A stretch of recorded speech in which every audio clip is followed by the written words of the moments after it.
Nous sommes en Belgique dans une usine textile. Chaque année, ici, environ 12 000 kilomètres de tissus sont teintés. Un procédé qui nécessite des millions de litres d'eau. À l'issue de l'opération, les liquides utilisés sont pleins de colorants, de produits chimiques et de sel.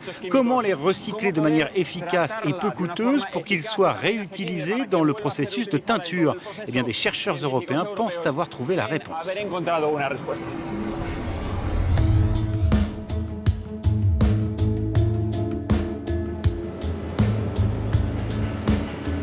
Cette unité fabrique des tissus et les métamorphose.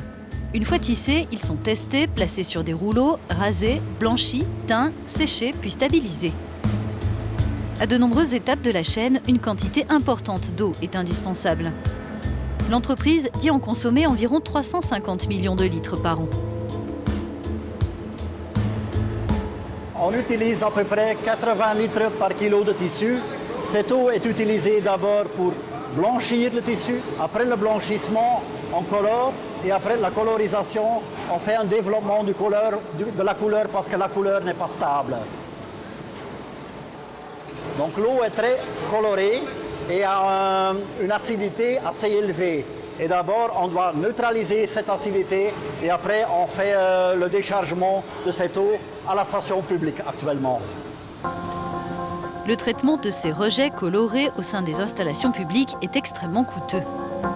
Consciente des défis économiques et écologiques que pose son activité, l'usine s'est associée avec des scientifiques dans le cadre d'un projet de recherche européen. Son objectif, trouver des solutions performantes et abordables pour recycler l'eau utilisée par les teintureries.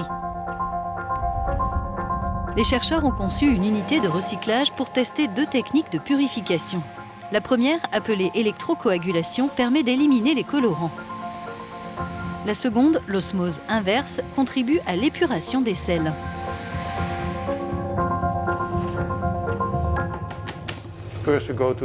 L'eau passe d'abord par les membranes d'autofiltration où sont extraites toutes les petites particules, etc. Ensuite, il y a le second procédé appelé osmose inverse qui permet de récupérer y compris les sels et tout ce qui reste. Au final, on obtient cette eau sans couleur et transparente, totalement propre. Il n'y a plus rien dedans, même pas les sels. Au début du processus, on a ça, cette eau sale pleine de colorants. Ça, c'est notre produit final et ça, c'est notre produit de départ. À chaque étape, des contrôles sont effectués pour confirmer l'efficacité du processus. On peut affirmer que tous les polluants chimiques et les colorants sont retirés. Disons qu'entre 93 et 96% d'entre eux sont retirés. La couleur est, elle, enlevée à près de 100% grâce à cette technique.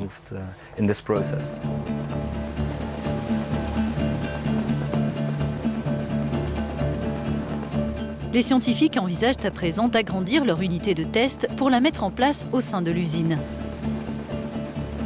Leur idée, aboutir à un recyclage de l'eau en circuit fermé. Quand une technologie fait réduire la consommation d'eau de 75% ou plus, c'est déjà une très grande économie.